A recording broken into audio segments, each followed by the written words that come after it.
Historical background आपके सामने रख दूं और आज हमने क्या विज़िट करना है उसका एक ओवरव्यू दे दूं, ताकि वो रास्ते में फिर हमें थोड़ी बात करनी पड़ेगी, काफ़ी चीज़ें आपके जहन में हों।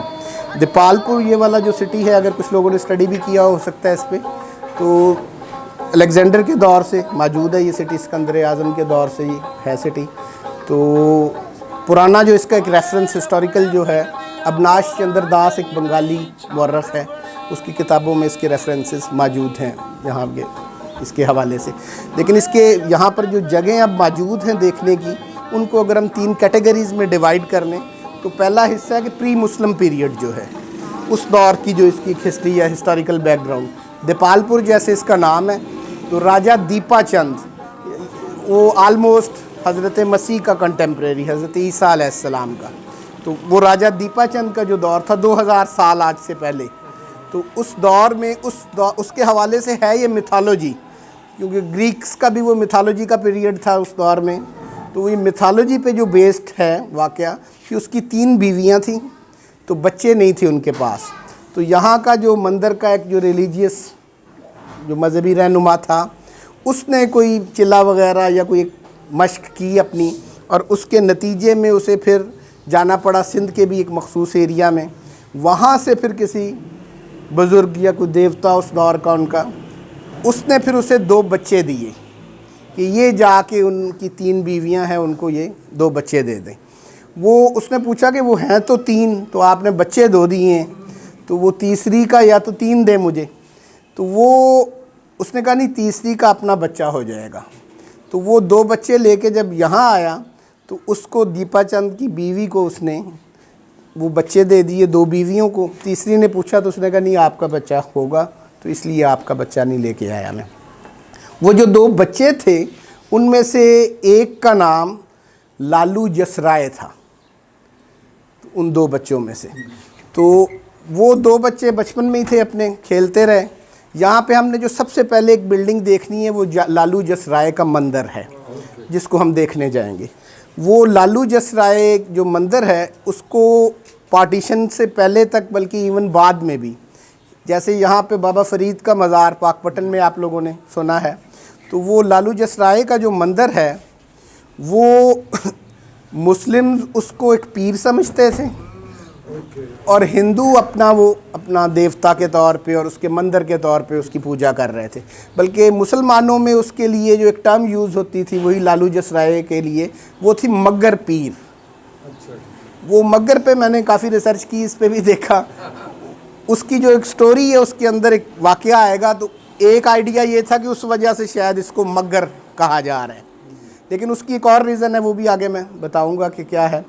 वो 2 बच्चे जब थे बचपन में, तो उन बच्चों ने खेल रहे थे, उसके लिए जो गज़ेटर ऑफ इंडिया है 1883 का, उसके अंदर भी ये वाक़या नकल हुआ है कि वो हमारे यहाँ दीपालपुर में अभी भी खेला जाता है, और जगहों पे आपू टापू उस गेम को कहते हैं। वो बिक्री सी होती है और एक पाँव पे बच्चियाँ उसको खेल रही हैं। तो वो कहीं उसने ज़्यादा पुश किया, वो उड़ी और उनमें से एक की माँ को जाके लगी। तो रानी धोलरा नाम था उसका। तो उस माँ ने उसको एक बद्दुआ दी, उन दोनों बच्चों को जो खेल रहे थे, जो पाले हुए बच्चे थे एक तरह के। तो वो बद्दुआ जब दी, तो उस बद्दुआ के नतीजे में वो जिस साइड पे हम जाएंगे, वो ज़मीन के अंदर गर्क होना शुरू हो गए, बच्चे उतरना शुरू हो गए उस बद्दुआ से। एक बच्चा तो पूरा गर्क हो गया, दूसरे बच्चे को यहाँ से सर से पकड़ लिया, यहाँ से बालों से। वो मानी चंद ने जो लेके आया था उन्हें, वो अपनी मजहबी इबादतें करके और उसकी रियासतों के नतीजे में उसको मिले थे, और वो लेके उसने ला के दिया था। तो वो उसकी चोटी को पकड़ लिया उसने। वो चोटी बाहर रही है, और यहाँ आज भी आप किसी को मिलेंगे तो वो कहेंगे जी बचपन में हमने भी देखी है वो चोटी। मैंने वैसे बचपन में नहीं देखी हुई वो तो वो यही कहेगा कि हमने देखी, अब तक तो थी, ये इंडिया से पहले तक वो थी चोटी। तो वो मानी चंद ने उसको पकड़ लिया, तो उसकी वो चोटी बाहर रह गई मानी चंद के पकड़ने की वजह से। तो वो लालू जसराज था, लालू जसराय जो था, दूसरा ज़मीन में चला गया। अब ये उसका जो ज़मीन ने उसको निगला, इसको पंजाबी में कहते हैं निगर जाना। पंजाबी में उसने रानी धोलरा ने कहा कि जा निगर जा, उस बद्दुआ इस अंदाज में दी, वो निगर गया।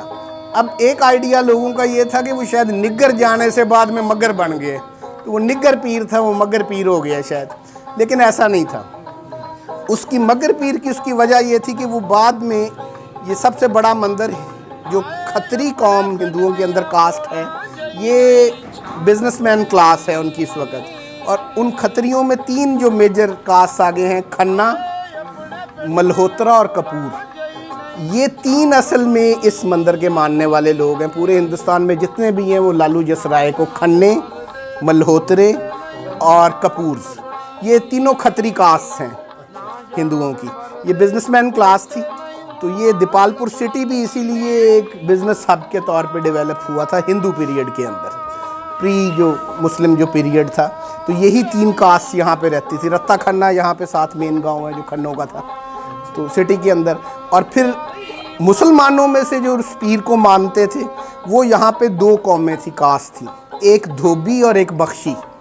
बख्शी थे ये मशकों में पानी वगैरह और ये वाला जो बिज़नेस, ये मुस्लिम कास्ट उनकी फॉलोअर ये थी, ये मगर पीर कहते थे उसको, और वो लालू जसराय को बाकी खन। अब यही इसी का एक अल्टरनेटिव उन्होंने दिल्ली के अंदर लालू जसराय के नाम से मंदिर, आप लालू जसराय जब डालेंगे नेट पे तो बेशुमार आपको वीडियोस मिल जाएंगी, यही जो रानी धोलरा वाला वाक़या ये बड़े अंदाज में वहाँ बयान हुआ मिलेगा, और ये सारी कहानी भी, और सारे खन्ना कोशिश करते रहते हैं यहाँ को इसको दोबारा डेवलप किया जाए करतारपुर की तरह का इस मंदिर को, जिसको हम, तो सबसे पहली चीज़ हम उस मंदिर को देखेंगे। तो ये वो पीरियड चल रहा है। अब वो मगर जो वो क्या था, ये मगर असल में ये जो पूरी कास्ट थी बिजनेस कास्ट, ये माघ जो पंजाबी का महीना है, जेठ हाड़ सावन भादों, और उसमें माघ जो महीना है वो, ये आज हम जिस दिन खड़े हैं ये माघ है, फरवरी, एंड फरवरी और बिगनिंग मार्च, जनवरी के एंड से शुरू हो गए मार्च के बिगनिंग तक माघ चलता है। तो ये माघ का महीना है, मौसम यहाँ पे क्लाइमेट बेहतर हो जाता है, सर्दी टूट गई है, गर्मी अभी आई नहीं, तो मेले वगैरह इस दौर में ही होते थे। तो ये बिज़नेस कास्ट सारी थी, इनके मेले इस दौर में होते थे माघ में, इसलिए माघ से मगर कहते हैं उसे पंजाबी में, तो वो मगर पीर यूँ बना है। तो ये मतलब है वो खन्नास की जब हिस्ट्री में जाएं तो पता चलता है कि माघ में है उनका, और माघ का जो महीना है वो हिंदुओं के अंदर उसकी बड़ी अहमियत है, मेले वगैरह भी उसी में होते हैं। अब वो जो उसने वो पकड़ ली थी उसकी चोटी, पंजाबी में बोदी कहते हैं उसको। अब हुआ क्या कि आज तक इवन अभी भी कुछ माएँ दीपालपुर में, बल्कि हमारे बचपन में तो बहुत आम था वो, अब सेरेमनी एक होती थी बचपन में बच्चों की, हिंदुओं की भी और अक्सर उनको मानने वाले मुसलमानों की भी, कि सारा सर जो है उसका मुड़ा दिया जाता था, शेव कर दिया जाता, एक चुटिया सी छोड़ दी जाती थी। अभी भी कुछ हिंदुओं के सर पे वो दीपालपुर की ट्रेडिशन है, वही चुटिया लालू जसराय वाली, आज तक पूरे हिंदुस्तान में जो वो चुटिया नज़र आ रही है उसकी, वो उसको नहीं मुंडा जाता था, वो छोड़ दी जाती थी।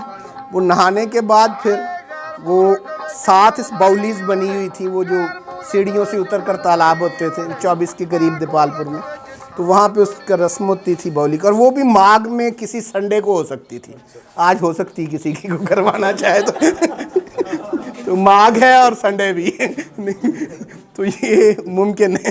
तो वो सिर्फ संडे का उसके लिए मखसूस था, माघ की जो 4-5 संडेज थी उसमें वो होता था बचपन में। मुसलमानों में हमने देखा है कि हमारे महल्लों में यहाँ पे माएँ मन्नत मानती थी कि अगर वो हमारे बच्चा हुआ तो वो हम उसको चोटी को यूं करेंगे, वो मुंडवाएंगे और चोटी छोड़े, रोडा होगा या मुंडा होगा, बोधी शाह, वो बोधी की वजह, तो वो दीपालपुरी की मन्नत है। तो वो जिसको फिर बच्चा हो जाता था, मुसलमान भी है, तो वो फिर उसकी बोधी छोड़ देते थे, और फिर वो बोधी को शेव करने की इजाज़त खन्नाज में, कपूर्स में, मल्होत्राज में, इन कास्ट के अंदर उनकी जो खत्री कास्ट हैं उनकी, उसमें उसकी इजाज़त होती कि मैरिज के वक्त उसको शेव कर सकता है बोधी को। मैरिज से पहले उसने सारा बचपन जवानी उसी बोधी में गुजारनी है, और मैरिज के वक्त उसको, आज भी पूरे हिंदुस्तान में ये चलता है, और यही लालू जसराय की ट्रेडिशन, उसकी वो जो बोधी बाहर रह गई थी। फिर उसके बाद उसका तीसरा बच्चा, तीसरी का जो हुआ, तो उसकी आगे औलाद थे यहाँ के हिंदू वगैरह जो रह रहे थे ये फैमिलीज। ये एक तो पहला हम उसका वो मंदिर देखेंगे लालू जसराय का, जिसकी जगह पे पूरे हिंदुस्तान में अब मंदिर बने हैं, उनको लालू जसराय का ही कहते हैं, दीपालपुर ही उसकी ओरिजिन है और मतलब उसको मान रहे हैं और ये सारी ट्रेडिशन थी। इससे आगे फिर आप गुजर जाएँ तो आगे आ जाता है जी दौर जिसको आप कह लें मुसलमानों का जो एक दौर है। मुसलमान जब आए तो गजना के अंदर, बगदाद के अंदर उधर जब हुआ सकूत बगदाद, मंगोलों ने जब कब्ज़ा किया, फिर वो सेंट्रल एशिया में जब दाखिल हुए तो ये ताशकंद, समरकंद, गज़नी वगैरह यहाँ पे हमले किए मंगोलों ने। अब मैप में अगर देखेंगे, वो मेरे जहन में था प्रोजेक्टर पे फिर भूल गया, मैप में आप देखेंगे तो उस दौर का कोई नक्शा निकाल के देखेंगे ना तो आपको 3-4 सिटीज़ नज़र आएंगे मैप पे। गज़नी नज़र आ रहा है, वो काबुल के करीब है इस वक्त। गज़नी के बाद आपको इस पूरे रूट पे मेन स्टॉप जो है वो दीपालपुर बड़ा नज़र आएगा। दीपालपुर के बाद आगे आपको दिल्ली नज़र आएगा।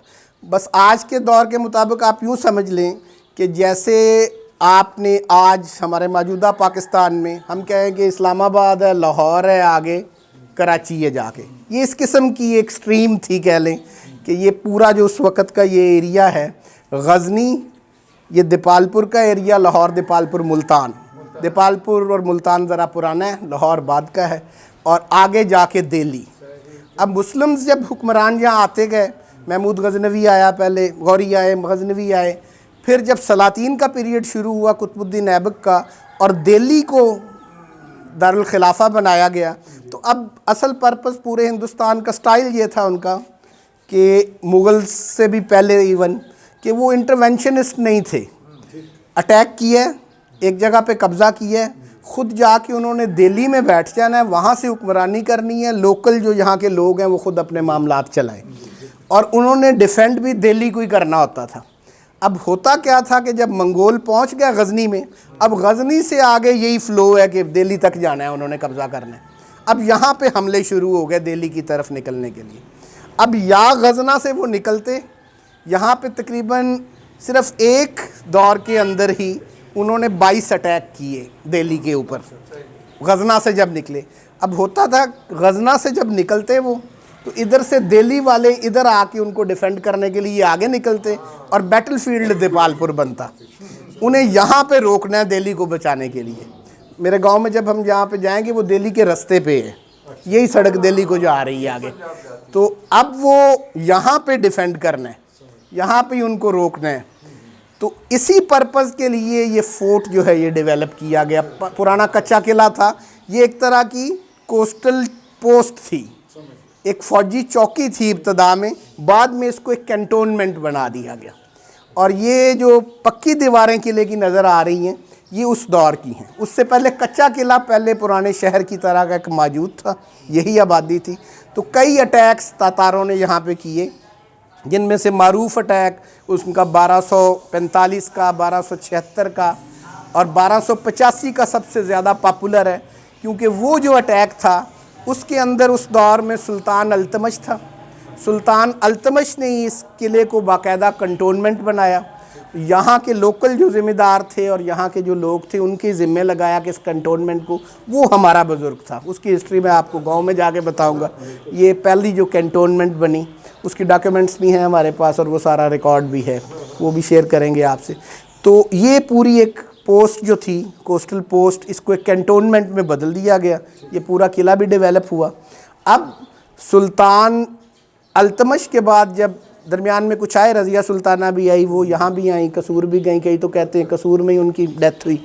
तो वो उसके बाद दरमियान में मारूफ को इतना बादशाह ना आ सका, नासिरुद्दीन महमूद वगैरह पापुल। बस अल्तमश के बाद बड़ा बादशाह बलबन था, ग़ियासुद्दीन बलबन। अब बलबन के दौर में मंगोलों ने जब फिर अटैक किए तो मंगोलों में से भी चुगताई, जो उनका चुगताई एक बेटा था, उसकी औलाद, मुग़ल्स भी गालबन उससे ही अपनी लेते हैं रिश्ता, उससे ही निकालते हैं। तो वो चुगताइयों के हमले यहाँ पे इस एरिया में होते थे। तो वो जो अटैक्स थे उनके, उसमें फिर अपना वली है जिस बेटे को मुकर्रर किया था बलबन ने, उसको इस पूरे सूबे का, वो सूबा यूँ कह लें कि गज़नी से इधर पेशावर वगैरह से लेके आगे पूरा मुल्तान का एरिया भी और दिल्ली तक रास्ते में जो भी आ रहा था, ये जिसको हम आज पंजाब बाद में कहते रहे, असल में पंजाब का नाम नहीं था उस वक़्त। ये सूबे को मुल्तान कहा जा रहा था। और हिस्ट्री में अक्सर चीज़ें जो आपको मुल्तान के नाम से मिलेंगी बातें, वो मुल्तान की नहीं है, वो दीपालपुर की हैं। उसकी वजह ये है कि मुल्तान भी, ये एक दरवाज़ा मैं दिखाऊंगा, जैसे दिल्ली से आना है ऐसे ही मुल्तान से आना है 2-3 घंटे का सफ़र करके घोड़ों पे, बल्कि ज़्यादा था घोड़ों पे, तो गाड़ी पे इतनी ड्राइव है 3 घंटे की। तो वो मुल्तान अपना को एक गवर्नर बैठता था इनका पहले आगाज़ में, वो मुल्तान से ये फ़ौजें मुस्लिम्स की इधर आती इस कोस्टल पोस्ट पे, उधर से दिल्ली से एक फ़ौज भेजी जाती, यहाँ के लोकल जो थी हमारी अपनी फ़ौज थी। अब ये तीनों मिल के मंगोलों से मुकाबला करते और बचने की कोशिश करते। तो वो वाक़ई यहीं पे हो रहे हैं, लिखा जाता है कई दफ़ा मुल्तान। ये इवन अमीर खुसरो जब आया तो उसने भी मुल्तान आगाज़ में उसको लिख दिया पहले। तो अब हुआ क्या कि उन्होंने सुल्तान मोहम्मद को, अपने बेटे शहज़ादा मोहम्मद को, बलबन ने जो वली अहद था और बहुत मतलब है वो यूँ कह लें कि एक तरह का बड़ा दलेर किस्म का शहज़ादा था और काफ़ी फतूहात उसने की थी। तो जब वो मंगोलों से डिफेंस करना मुश्किल हो रहा था तो उसने फिर अपने बेटे को भेजा कि तुम जाके ये जंग लड़ो। फिर वो बेटा उसका गवर्नर उसने बना के मुल्तान का भेज दिया। फिर जब मंगोलों का पता चला कि गज़नी से वो निकल पड़े हैं, तो वो मुल्तान से आया, यहाँ पे कैंप लगाए, यहाँ पे वो फिर शहीद हुआ। उसका मज़ार देखेंगे सुल्तान मोहम्मद का हम। अब उस शहादत के बारे में जो मज़े की चीज़ है, इंटरेस्टिंग, आपको शेयर भी किया तैमूर साहब ने, अमीर खुसरो की एक चीज़ भी छोटी सी, अमीर खुसरो की वो पूरी जो लिटरेचर है, उस जंग में अमीर खुसरो का जो है सुल्तान मोहम्मद का मुशीर था। वो असल में बलबन के साथ भी रहा। बलबन ने ख़ुसूसन फिर बेटे की फरमाइश पे, वो दूसरे बेटे के पास था, तो सुल्तान मोहम्मद ने कहा कि मैं एक शर्त पे जाता हूँ मुल्तान का गवर्नर बन के और मंगोलों का मुकाबला करता हूँ, अगर अमीर खुसरो मुझे दे दे। तो वो दूसरे बेटे से ले के दिया गया अमीर खुसरो की, इनके साथ जाएगा। अमीर खुसरो फिर साथ आया। यहाँ पे अमीर खुसरो गिरफ़्तार हो गया उस जंग में और इसी किले में कैद रहा।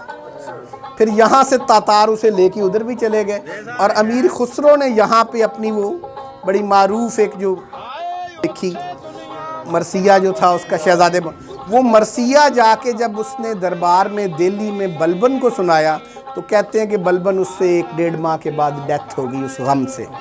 तो वो मरसिया आज तक मौजूद है, वो भी आपको कॉपी भी व्हाट्सएप करूँगा।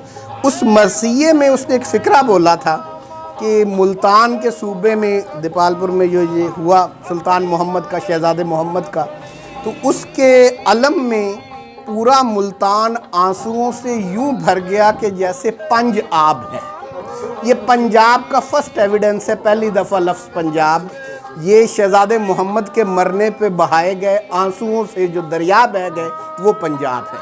5 दरिया थे क्योंकि, तो उसने कहा पंज आब बन गया ये, तो ये उस दिन से पंजाब है। दीपालपुर में शहज़ादे मोहम्मद के मरने, और वो अमीर खुसरो का वो मरसिया मौजूद है, उसकी मैं कॉपी आपको व्हाट्सएप ग्रुप बनाते हैं तो उसमें वो डाल देता हूँ।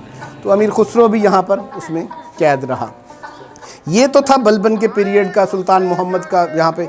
उसके हवाले से, अब उसके मकबरे के हवाले से 2 हैं चीज़ें।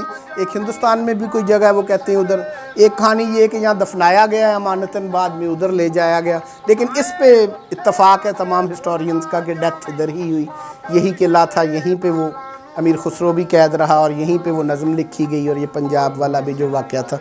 अब इस बलबन के बाद आगे जाके अहम जो दौर दीपालपुर के हवाले से आ रहा है वो यूँ समझ लें कि बाद में खिलजियों का दौर आ गया।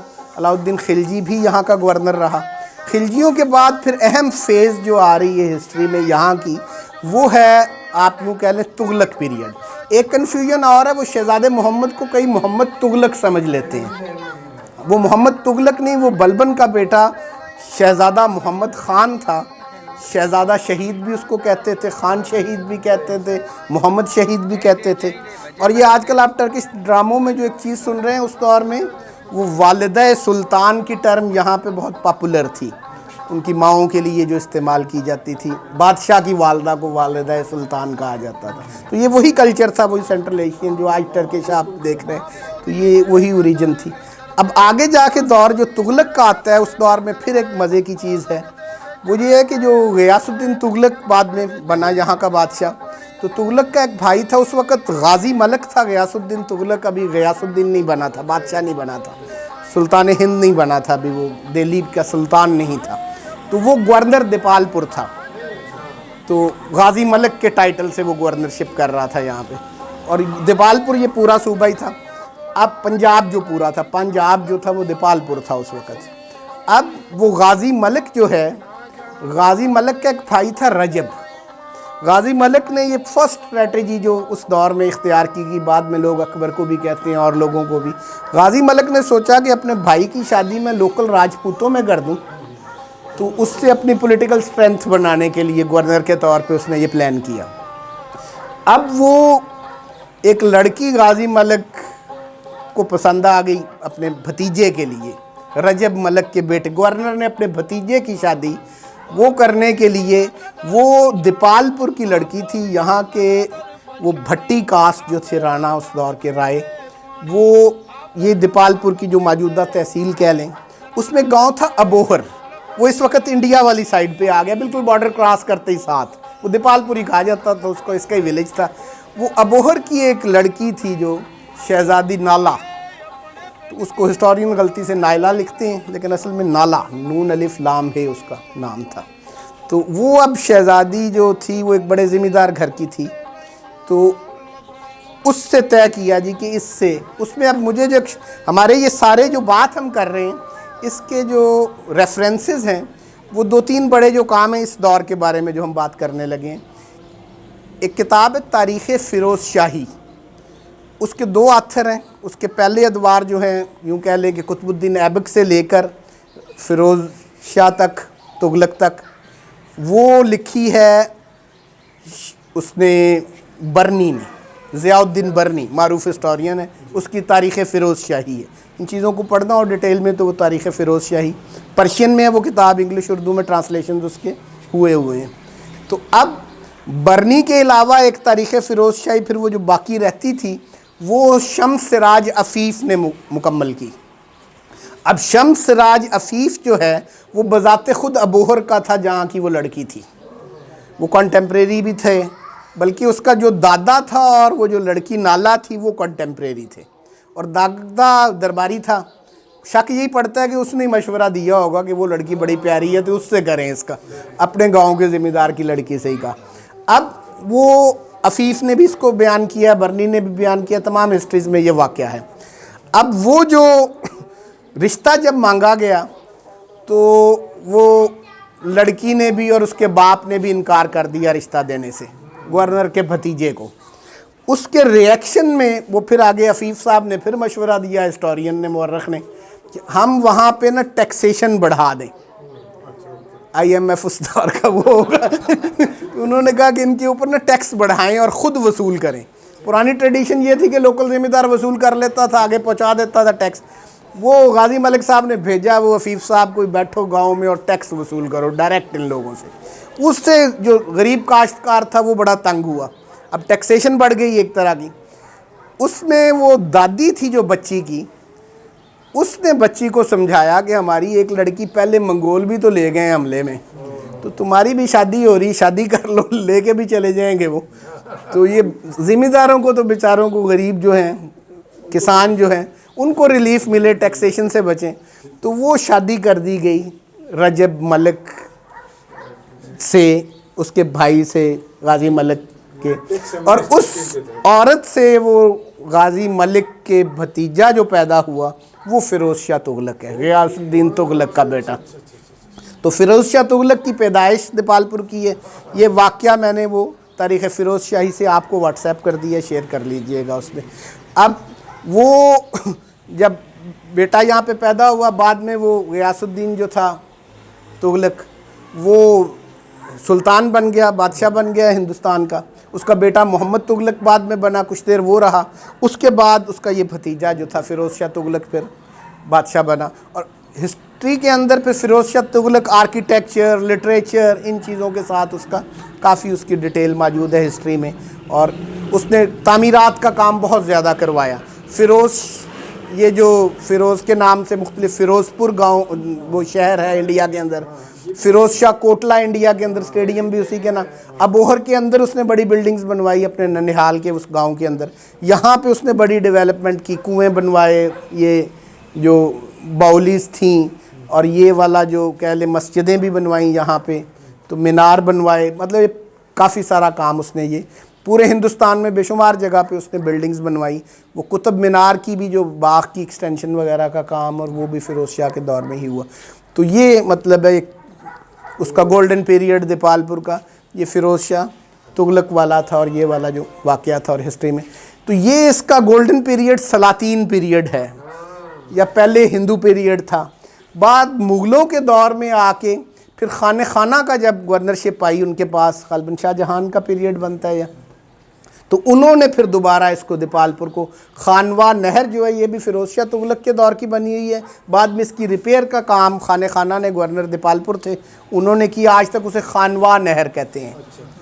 तो उस खानवा नहर पे जिस पुल से हम गुज़र के नहर से दीपालपुर में दाखिल हुए हैं, इस पुल पे, यहाँ पे ये नहर में पुल नहीं थी, ब्रिज नहीं था। सारे देहात वालों ने जब सिटी में आना तो औरतों ने वहाँ पे ये धोती बांधी जाती थी औरतों में भी, और घघरा था, ये लोकल ड्रेस था, धोती और घघरा, गरारा लहंगा टाइप चीज़ है घघरा उस दौर में। वो उसके बल ज़्यादा होते हैं गरार लहंगे, और उससे जो घघरा जिसको यहाँ कहते थे पंजे, तो अब ये पहना जाता था औरतों में।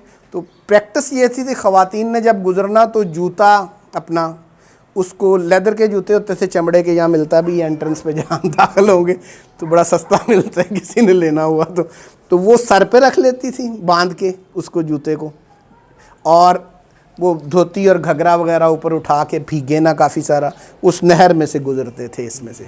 तो वो भी अब हिस्ट्री की किताबों में भी, हमारी एक बुज़ुर्ग खातून थी, बेटी थी हमारे एक बुज़ुर्ग की, तो उन्होंने फिर कहा कि नहीं यहाँ पे पुल बनवाई जाए, तो वो फिर पुल उन्होंने बनवाई। ये पुल तब की खड़ी है जिस पुल से हम आज भी गुजरे हैं। दीपालपुर में एंटर होना नहर क्रॉस करके खानवा खाना वाली नहर से, वो पुल तब की खड़ी हुई है। तो हम यहाँ से अब निकल के सिटी में दाखिल होने लगे। हम एक तो वो लालू जसराय का मंदिर देखेंगे, उस मंदिर के साथ एक बहुत बड़ी सराय, होटलों वाला कल्चर तो नहीं था दूसरे शहरों में जाके रहना, गेस्ट रूम्स होते थे, सराय होती थी, इन्स होते थे जहाँ पे लोग ठहरते थे। तो वो बहुत बड़ी सराय बनाई जाती थी जहाँ भी इबादत गाहें होती थी। तो ये नंगी सी इबादत गाहें अब हैं क्या, साथ कोई बिल्डिंग्स नहीं है जहाँ पे लोग पूरे हिंदुस्तान से लोग आ रहे हैं, ठहर रहे हैं। तो ये हम एक लालू जसराय का मंदिर देखेंगे, एक शहज़ादे मोहम्मद का मकबरा देखेंगे, एक खाने खाना के दौर में, बाद में शाहजहां औरंगज़ेब के दौर में, वो असल में फ़िरोज़ शाह तुगलक ने मस्जिद एक बनवाई थी दीपालपुर में। अब कई लोग तो कहते हैं कि उसी के आसार चल रहे हैं, उसको ही मज़ीद पुख्ता किया गया। कई कहते हैं नहीं, ये रीबिल्ड की शाहजहां और औरंगज़ेब ने वो मस्जिद भी। ये आर्किटेक्ट वाले बताएंगे अब असल कहानी क्या है उसकी। तो ये 3 बिल्डिंग्स हम इसके अंदर अब ये देखेंगे। फिर ये जो बर्फ़ी तो अभी चाय के साथ खाने लगे, पहले खा के आगे चलेंगे, इसीलिए तो अब मैंने इसीलिए एंट्रेंस बदली है कि हम चाय पहले पी लें, चीज़ें बाद में देखें। तो अब ये एक छोटी सी स्टोरी आपके सामने आ गई है। ये जो सिटी है जहाँ पे हम बर्फ़ी खाएंगे और चाय पिएंगे, वो सिटी सेंटर है, इसका चौक है। उस चौक से चारों दरवाज़ों को रास्ता निकल रहा है जहाँ बैठ के हम, और उसमें से 2 दरवाजे इंटैक्ट खड़े हैं। एक दिल्ली दरवाज़ा जहाँ हमारी बस चली गई है वापसी पे, वहाँ से बैठेंगे, और उसके बिल्कुल अपोजिट मुल्तानी दरवाज़ा है। और इसको दूसरे जो दरवाजे ख़त्म हो गए हैं जिस रोड पे अब हम चढ़ेंगे, वो एंट्रेंस में वो शक्ल नहीं खड़ी हुई, दरवाज़ों के रास्ते हैं, पाथ मौजूद है। वो एक को हथियारी दरवाज़ा कहते थे, वो ईस्ट एंड वेस्ट के नाम से, वो नहीं शुमाल जनूब के नाम से कोई, वो ये सिमतों पे थे, और मुल्तानी और दिल्ली वो शहरों के नाम पे। मुल्तान से आओ दिल्ली को जाओ, ये एक रुख था, या दिल्ली से मुल्तान। वो नॉर्थ साउथ पे वो पंजाबी में था, हथियारी का उल्ट कोई था, वो फौरी नाम नहीं आ रहा मेरे दिल। तो अब हम सेंटर में बैठ के चाय पियेंगे, फिर वहाँ प्लान करके ये चीज़ें भी देखेंगे और चारों दरवाज़ों की तरफ भी जाएंगे। 2 दरवाजे खड़े हैं वो देखेंगे, और बड़े मज़े के खड़े हैं वो दोनों दरवाजे। ठीक है जी। तो अब ये हम इसमें से निकलने लगे हैं, तो यहीं पे सिटी में चल के चाय पीते हैं और देखते हैं।